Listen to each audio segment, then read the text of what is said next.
Saudações cavalarianas, aqui é Glênio Madruga e você está ouvindo mais um episódio do podcast do Clube dos Generais. Levante e arrumem suas coisas, vamos de pé, de pé, de pé. O podcast feito para quem não pode ter um blindado em casa. Afiando a lança e a espada, hoje está o professor Renato Kloss. Como é que tá, Paulus? Tudo bom, Mac? Como é que vai? Tudo jóia? Saudações segianas, né? Excelente! Tudo tranquilo? Tudo jóia. O que temos para hoje? Pô, bicho, ó, antes até de começar com a nossa pauta hoje, que é super interessante, de duelos e combates individuais, PHM 72, nós estamos gravando no dia 25/10. Então, o ouvinte, quando estiver escutando o nosso PHM, ele vai se lembrar que no dia 25/10 é comemorado a Batalha de Agincourt,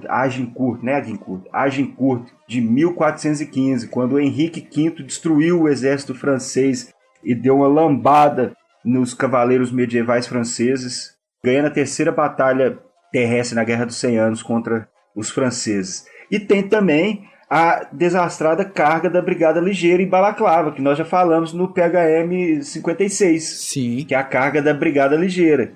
Então isso foi em 1854, na Guerra da Crimeia, que também nós já falamos da Guerra da Crimeia.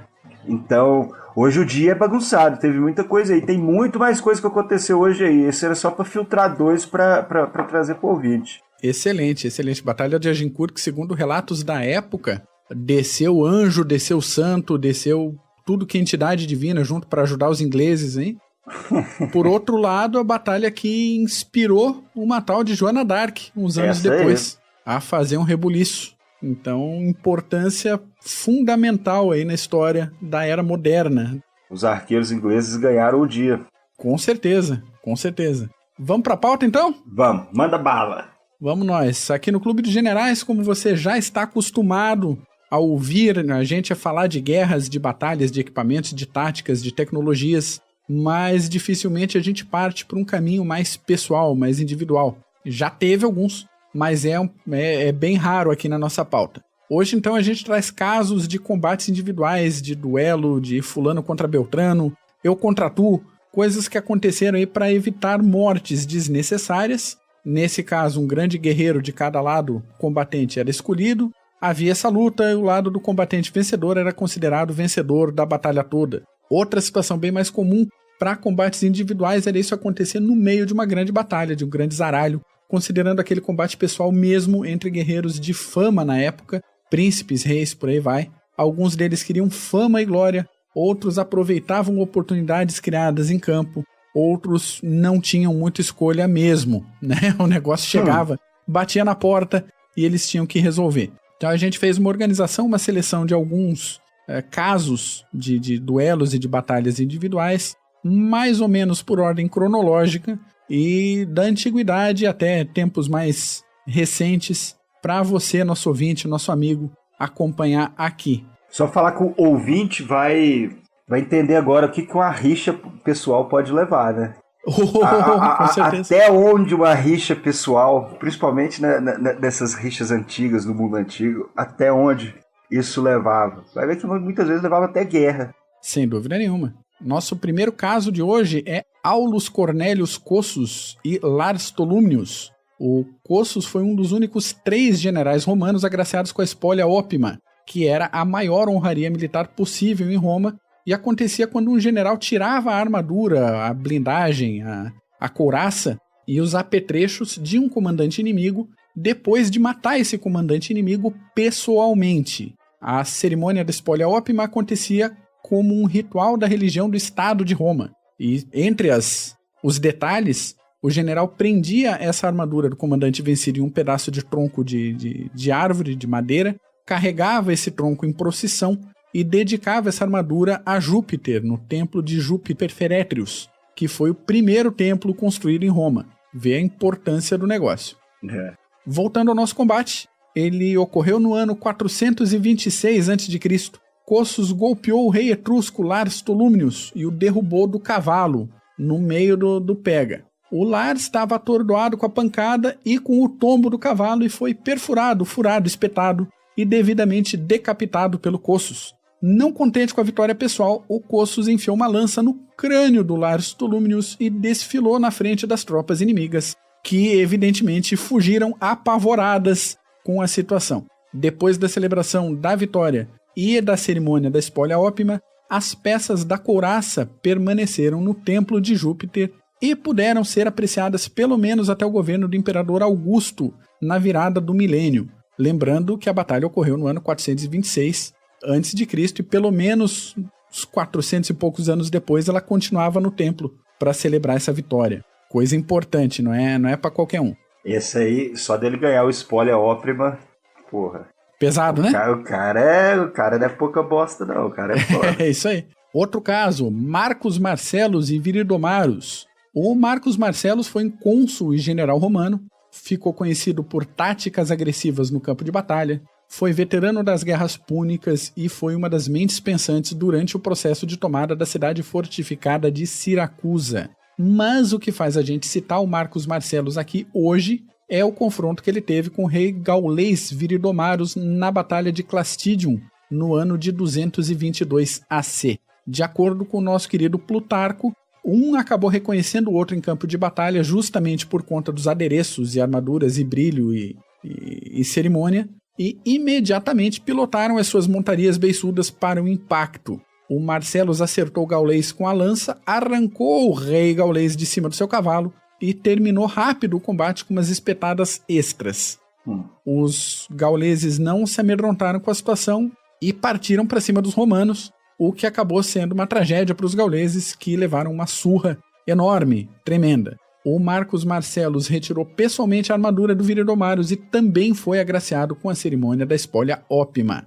Vê que também choque pessoal aí entre grandes líderes de uma tropa de outro. Vingança pura. Vingança pura, é isso aí. Terceiro caso de hoje, Marcus Licinius Crassus e Deldo. Esse Crassus era neto do Crassus que serviu com Júlio César e Pompeu no primeiro triunvirato. Então a família e o sucesso político e militar seguem firmes aí de mãozinhas dadas. É uma das famílias mais ricas, né, de Roma. É isso aí. A carreira militar do Crassus foi interessante. Ele combateu primeiro ao lado do Marco Antônio, depois fez umas campanhas aí com outros aliados e, por fim, bandeou para o lado do Otaviano. E eles acabaram virando aí amigos pessoais. No ano 30, o Otaviano nomeou Crassus como cônsul ao seu lado, apesar do Crassus não ter o clássico pré-requisito de ter sido pretor antes. Então a gente está falando aí finalzinho da República Romana, 2 cônsules para dar aquele equilíbrio político, então os dois governavam juntos.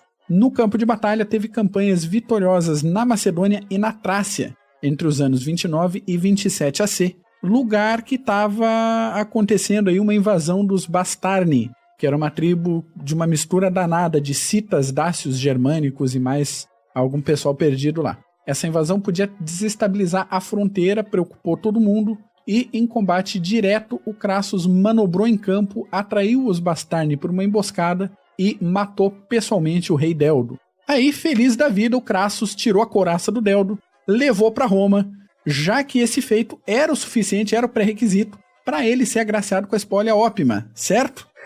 Já tinha acontecido aquilo ali. Só que não. O Otaviano se negou a conferir essa honraria para o Crassus. Os dois eram cônsules. Essa distinção podia colocar o Crassus numa posição forte o suficiente para desafiar a estabilidade do governo, e o Otaviano não era trouxa e negou a honraria.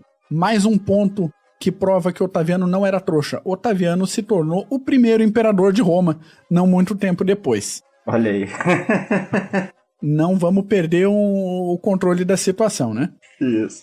Só para amarrar o assunto, no iniciozinho, ali a gente comentou que 3 generais romanos tinham sido honrados com a espólea ópima. Se o terceiro não foi o Crassus, quem foi? Foi o próprio Rômulus, minha gente, fundador de Roma, que matou Acron, o rei dos Seninenses, logo após o rapto das Sabinas, no ano 752 AC. Aí a gente...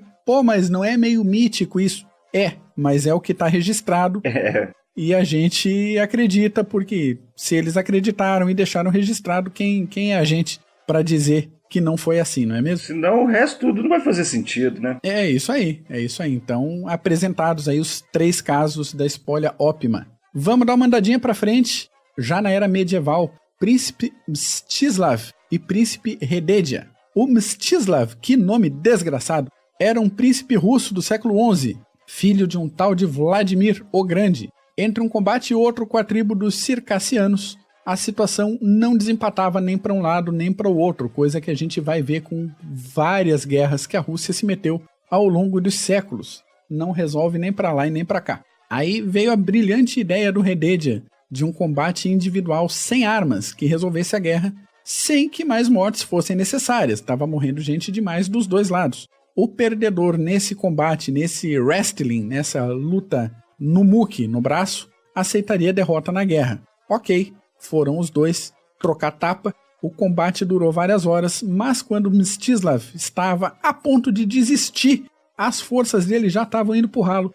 Ele resolveu fazer o quê? Fazer uma oração, fazer uma prece para a Virgem Maria. E jurou, enquanto tomava soco do Rededia, jurou construir uma igreja em sua honra caso ele vencesse o combate. Alguns momentos depois, com a ajuda da Virgem Maria e de uma faca que ele carregava escondida, o Mstislav venceu o combate, esfaqueando e matando o Rededia.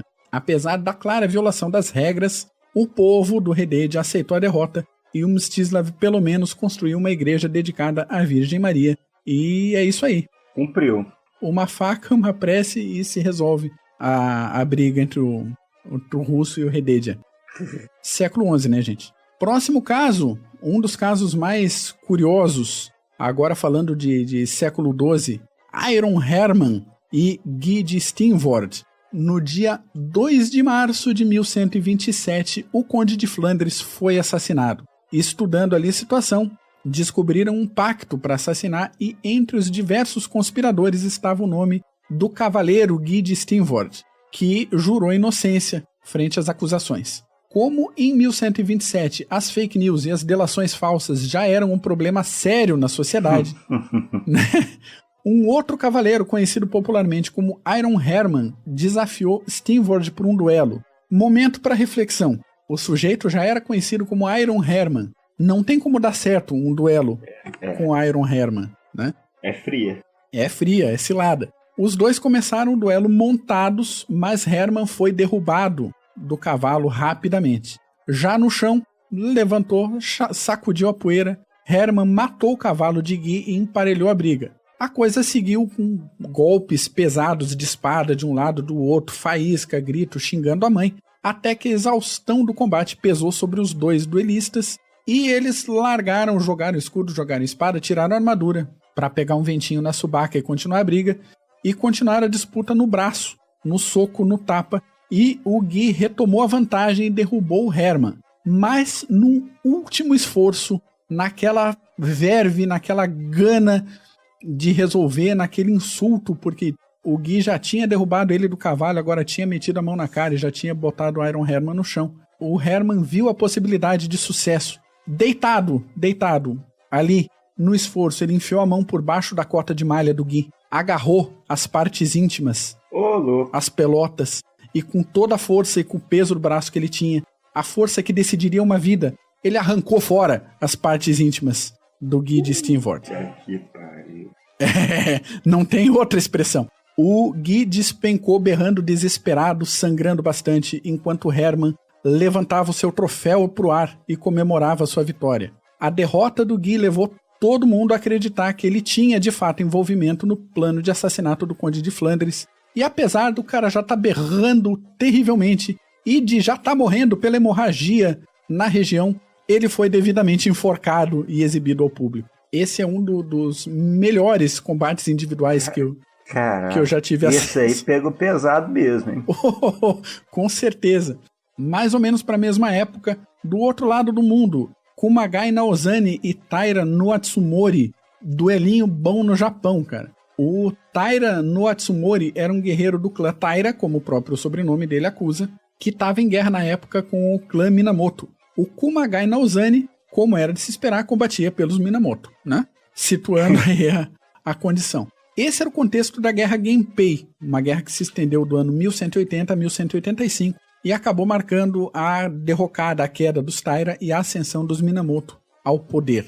Vamos pro duelo então. Acontecia a Batalha de Ishinotani em 1184.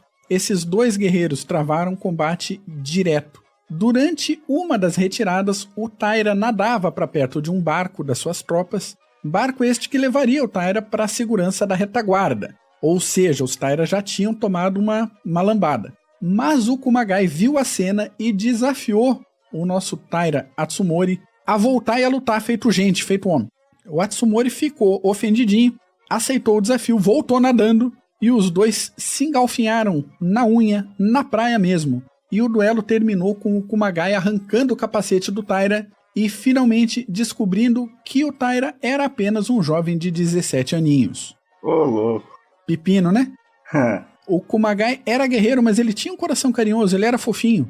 E tinha um filho mais ou menos com a mesma idade, do jovem e valente Taira no Atsumori. Putz, aquela situação, o cara tava na areia, tava vencido e ele não sabia exatamente quem era e perguntou o nome do jovem que tava estatelado na areia. Na hora do vamos ver. Na hora do vamos ver, eu quero saber pelo menos o que tá acontecendo. A ideia do Kumagai era liberar o cara, não era matar, mas isso seria também uma violação aos princípios de combate, de honra, todos os códigos japoneses vigentes nessa época. O Taira era um nobre e acabou se recusando a dizer o nome. Mais do que isso, moleque folgado, ele disse que era importante o suficiente para que os superiores do Kumagai soubessem quem ele era quando ele levasse a cabeça decepada na hora do pagamento das recompensas. O Kumagai, naquela situação, outros oficiais, outros combatentes, chegando ali para perto para ver por que o Taira estava vivo ainda, decidiu pelo inevitável, cortou a cabeça do Atsumori, mas a culpa por essa morte acompanhou ele a vida inteira e mais para frente ele acabou largando a vida de samurai e fazendo votos de monge. Olha só. Foi um impacto forte demais para ele aquela situação. Bagunçou a cabeça dele. Bagunçou totalmente a cabeça dele. Outro caso, agora voltando para a Europa, 1314, a gente falando da Batalha de Bannockburn, exército escocês comandado por um tal Robert de Bruce, Braveheart. Robert. Ele é o Braveheart? Ele é o Coração Valente, não é o William Wallace, né? Essas tropas enfrentando aí o pessoal inglês. E no primeiro dia da batalha, um certo cavaleiro inglês, chamado Henry de Bohun, viu o Robert dando bobeira e resolveu atacar. Pense, Robert de Bruce sendo quem era, ele ia dar bobeira em campo de batalha? Né. O Bohun montava um cavalo maior, mais forte, mais pesado e uma lança de guerra. Além de, junto na cela, ter a certeza de estar em grande vantagem contra o Robert de Bruce. Só o que o Bohun não contava era a astúcia do nosso camarada, do nosso Braveheart, que no último momento manobrou seu amigo equino, seu amigo beiçudo, e deu uma machadada tão forte na cabeça do inglês, que partiu no meio o elmo, o crânio e quase rasgou o ombro do Henry de Bohun na pancada, além de acabar com o moral dos ingleses que assistiam o combate de longe. Cara, a pancada foi tão forte que o machado do Robert de Bruce quebrou. E algumas testemunhas da época relatam que ele ficou dias lamentando a perda de um bom machado. Vamos se importar com o que vale a pena, né? Exatamente. Mais um combate ali pro Oriente. Alexander Peresvet e Temir Murza.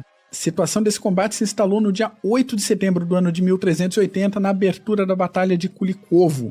As tropas precisavam de incentivo, de uma moral. Então os comandantes escolheram ali os seus campeões, coisa que a gente vê até em combates lendários e coisa, pega um campeão de um lado, um campeão do outro e bota os carinha pra se matar ali no meio da tropa, da terra de ninguém. O russo Peresvet preparou a lança e o cavalo. O Temir Murza, que era dos tártaros, também fez os seus preparativos. E dado o sinal para o combate, as tropas observavam em silêncio aquela expectativa, enquanto os cavalos corriam para a primeira carga. E no choque de armas, na pancada, no primeiro contato, os dois combatentes morreram.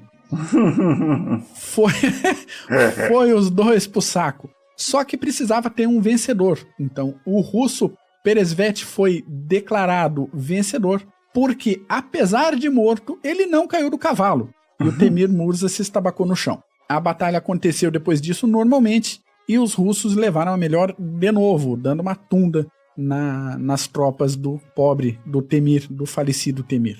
Vê que nem só de vitórias acontecem os duelos, né? Tem várias dessas que a gente estava pesquisando para fazer a pauta, que morre os dois e fica aquela situação, tá aí, faz o quê? Tem que decidir para algum lado. Desempata de um jeito. É isso aí. Agora para um canto que a gente vai pouco, a gente tem que ir mais no CGCast, no PHM, que é o Sudeste Asiático ali, parte da Índia, Sião e tal. E esse é um caso por aí, do rei Naresuan e do príncipe Ming Suar. Isso aconteceu entre 1592 e 1593, um dos duelos também mais curiosos, registrados e pesquisados, apesar de eu achar o do Iron Herman ainda frouxo, o mais interessante de hoje. O rei Naresuan do Sião combateu diretamente o príncipe Ming Suar de Burma, e isso por si só já é curioso, um príncipe e um rei em combate direto. Normalmente se terceiriza esse tipo de combate, né? É verdade. Mas a coisa fica um pouquinho mais divertida quando a gente fica sabendo que os dois lutaram montados em elefantes de guerra. Ô, louco. É estilo, cara, estilo. Se dá pra ir de elefante, pra que ir de cavalo? Ah, né? ué. Vai de elefante. De acordo com alguns relatos da época, foi o rei Naresuan que provocou o combate, humilhando e coagindo o príncipe Ming Suar ao desafio pessoal. Os argumentos foram aceitos por falta de opção, e então os nobres, seus elefantes, suas equipes de apoio, o pessoal de backstage dos elefantes, que eram necessários para controlar essas fofuras bélicas de algumas toneladas cada uma, finalmente entraram em combate. E aí aquele esquema de sempre de duelo, né? Grito, provocação, xingar mãe, dardo, golpe atingindo elefante de um lado do outro, sangue, gritaria. E até que finalmente o rei Naresuan conseguiu acertar um golpe direto com a sua espada, que abriu o ombro do príncipe e matou o já humilhado desafiado. Essa é uma das versões do combate. Existem outras, por outras pessoas, que diferem alguns detalhes aí. E daí que a gente trouxe isso, porque não só pelos elefantes, né? Esse duelo ficou conhecido como o Duelo dos Elefantes por motivos óbvios, mas é uma das grandes datas da história tailandesa. Hoje em dia, o rei Naresuan é considerado um dos grandes heróis do país e o duelo é comemorado no Dia das Forças Armadas da Tailândia. Então você, nosso amigo, se um dia estiver passeando pela Tailândia, tiver interesse numa data festiva, procure o Dia das Forças Armadas, que vai ter a comemoração do duelo dos elefantes por lá. E falando de Tailândia, nunca foi um país que nunca foi invadido. Sério? Um estado que nunca foi invadido em sua história. É verdade. Tô pensando. Realmente, tô pensando. Aqui. Depois, nem os japoneses invadiram a Tailândia naquela época. Que curioso. Pô, legal isso. Bom dado. Vamos dar uma pesquisadinha na história da Tailândia. Vamos trazer coisa que tem coisa bem interessante. A história deles é bem longa e tem coisa interessante, só que a gente sofre daquela crônica falta de fonte, de acesso a fontes exatamente interessantes para nós. Agora, um dos grandes nomes, um dos grandes conhecidos de leitores e entusiastas de história militar, Miyamoto Musashi, que venceu mais de 60 duelos e dominava a técnica de combater com uma espada em cada mão, normalmente uma espada mais curta e uma mais longa. Um dos maiores desafios dele aconteceu em 1612, com o nome de Sasaki Kojiro, que foi um combatente, um grande mestre, que se especializou no uso da Nodashi, uma espada larga de 2 mãos. Então, vê a dinâmica do combate, né? O Kojiro e o Musashi decidiram lutar numa ilha remota chamada Ganryu, e no dia do duelo, o Musashi, que não era trouxa, chegou algumas horas atrasado, já tentando desestabilizar psicologicamente o adversário. Mais do que isso, ele trouxe uma espadinha de madeira que ele tinha esculpido no caminho, para dar aquela tiradinha de sarro no Kojiro. Cara, aí funcionou. O Kojiro ficou tão puto dentro das calças que ele atacou o Musashi de uma forma assim, precipitada, uma forma que não condiz com um grande mestre espadachim japonês da época. E um golpe só do Musashi atravessou as costelas e o pulmão do Kojiro e acabou com o duelo na hora. Mais rápido que o duelo, cara, mais rápido que o combate, foi a retirada do Musashi correndo pro barco para escapar dos seguidores e dos discípulos do falecido mestre, que não entenderam aquele negócio de como assim a gente está dedicando a vida inteira para aprender a arte do Sasaki Kojiro e esse maluco vem com uma espadada, acaba com a história. Iam matar o Musashi ali por volume, por número de combatentes, e ele saiu correndo e foi pro barquinho dele. Para encerrar a pauta de hoje, dessa seleção de duelos, de combates aqui, no continente que a gente não foi ainda, no grande continente que a gente não foi, nossa querida América, um sujeito chamado John Smith. E aí falar de um sujeito chamado John Smith, né, um anglófono... É o João da Silva mesmo. É o João da Silva aqui. Mas esse de hoje é um sujeito que fundou a colônia de Jamestown, que foi o primeiro assentamento inglês de caráter permanente na América do Norte. Mas hoje a gente não está falando do John Smith, o pacífico colono, o sujeito persistente, o carinha lá que foi plantar repolho, que foi plantar abóbora, no que seria posteriormente os Estados Unidos. O assunto é o lado B do John Smith, o lado do John Smith de antes, o cara que ganhava vida como mercenário nas guerras da Europa. Entre as brigas que ele se meteu, ele combateu os turcos na região da Transilvânia, especificamente aí durante o cerco de Alba Iulia. Nessa situação, o Smith se meteu em 3 duelos. O primeiro deles aconteceu quando um oficial turco quis confrontar um oficial cristão. Eu não sei se isso foi excesso de confiança, se foi burrice, se foi petulância, que deu na cabeça do turco. Ou tudo. Ou tudo ao mesmo tempo, pois é. É. O Smith ouviu o desafio de longe e se ofereceu para o combate, que aconteceu, como de costume, na terra de ninguém, com todo mundo olhando, torcendo e xingando a mãe do outro. Não muito tempo depois, o turco já estava conferindo pessoalmente como é que era a vida no além. Os 2 outros duelos aconteceram logo depois, um deles com armas de fogo e o outro com machados de guerra. O Smith não só venceu os 3 oponentes, como teve o capricho de decapitar todos eles. Então é um estilo bem peculiar do John Smith de encerrar os seus duelos. Mata a cobra e mostra o pau. É isso aí. Né? Sobre a cidade de Jamestown, nos 9 primeiros meses, 66 dos 104 colonos morreram de fome, porque pra gente agora, né, como analista de situação, depois que a situação ocorreu, é complicado. Vários desses colonos não entendiam lufa de agricultura. E, né, quando depende de agricultura para sobreviver e o pessoal não sabe plantar uma alface. Em lugar desconhecido, novo.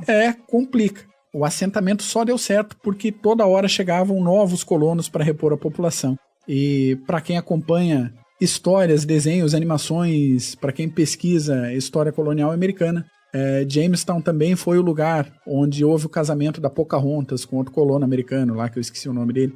Mas é onde a coisa acontecia nessa época, onde hoje é os Estados Unidos.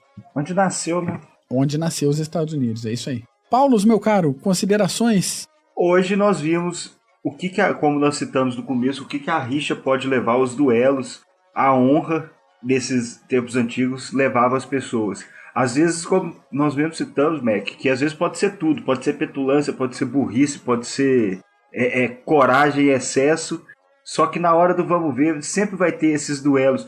Clausewitz já dizia que a guerra é um duelo de duas vontades. Então, sempre teremos esses duelos para limpar a honra. Pena que não tem mais aqueles duelos antigos, né? De pistola. O Skorzeny tinha o rosto fatiado por causa de um duelo, não era? Pois é, tinha esse costume na Alemanha, na época, dos combates estudantis, né? O pessoal provava a macheza, a faca, brigando. Teve isso mesmo. E tirando não tem mais. Faca.